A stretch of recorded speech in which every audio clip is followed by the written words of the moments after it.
Personally, I have been a music minister and would I say, a music director, choir leader for some years, a few years. And over time, I have found out, both by personal experience and by interacting with other people, that a lot of times we suffer some lopsided tendencies, with our music ministry. So sometimes you see music ministers who are passionate about the ministry, that is the spiritual dimension of what they do. Most of the time, those people that are that passionate about what they do, the spiritual dimension of what they do, tend to focus only on that and lose sight of the skill part, the music. So those are the people that will tell you, please listen to the voice. Don't listen to the voice, listen to the message. But unfortunately, the era of people listening to the message or for the message and not the voice is past. In this day we live in, excellence is almost like it's commonplace. So if you are not excellent, you are not existing. So if you are not paying attention to even the music, you will not even be able to deliver the ministry you have.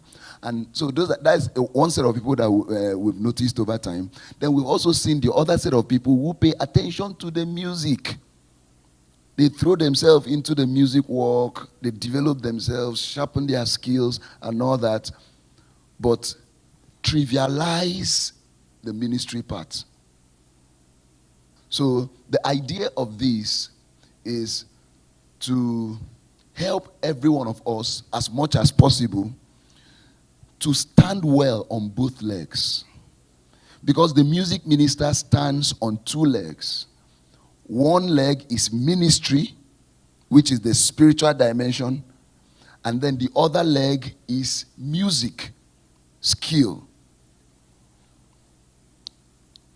So that's why we brought this, so that those that are lacking in either side, any side, can gain some, make up and balance up. That at the end of the day, the man of God will be complete, wanting nothing. Paul told Timothy, study to show yourself approved, a workman who needs not to be ashamed, rightly dividing the word of truth.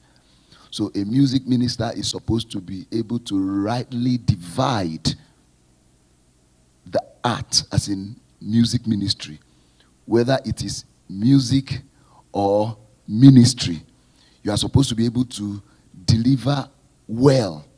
So if for instance you are told just sing, deliver a very skillful music delivery, you can do it. Deliver a deep worship session, you can do it. So on either side you are good. So that's what makes music ministry authentic in this day that we live in. In this day, we live in a day that even unbelievers know when you are not spiritual. You release an album, you do a production. Unbelievers know the one they should go for when they want to feel a certain way, when they want to pray. They just decide, I want to pray today. An unbeliever can tell, is this one, no. That is the day we live in. That's the day we live in. So if you are not paying attention to your spiritual to your spiritual side, to the spiritual depth, you will be doing a lot of things, yet you'll be wondering what's happening. It's not village people. It's not village people. It's just that you are missing some things. Then on the other hand, you want to focus on only spiritual. We also live in a day that if you can be so deep, but if you don't have, if you are, you have to be saleable. You have to have that edge, that, because it's music ministry. It's just like if I want to serve you food now, and I carry the food in my hand, carry it like this, and tell you to collect. First of all, you'll be shocked at me. No matter how the aroma that is oozing out of that hand, you'll be wondering, first of all, is this person okay? So you see, what you expect me to do is to serve it in a plate, in a dish. That's how music ministry is. The dish with which you serve that ministry is the music. That is the dish. So that is the balance we are trying to bring in.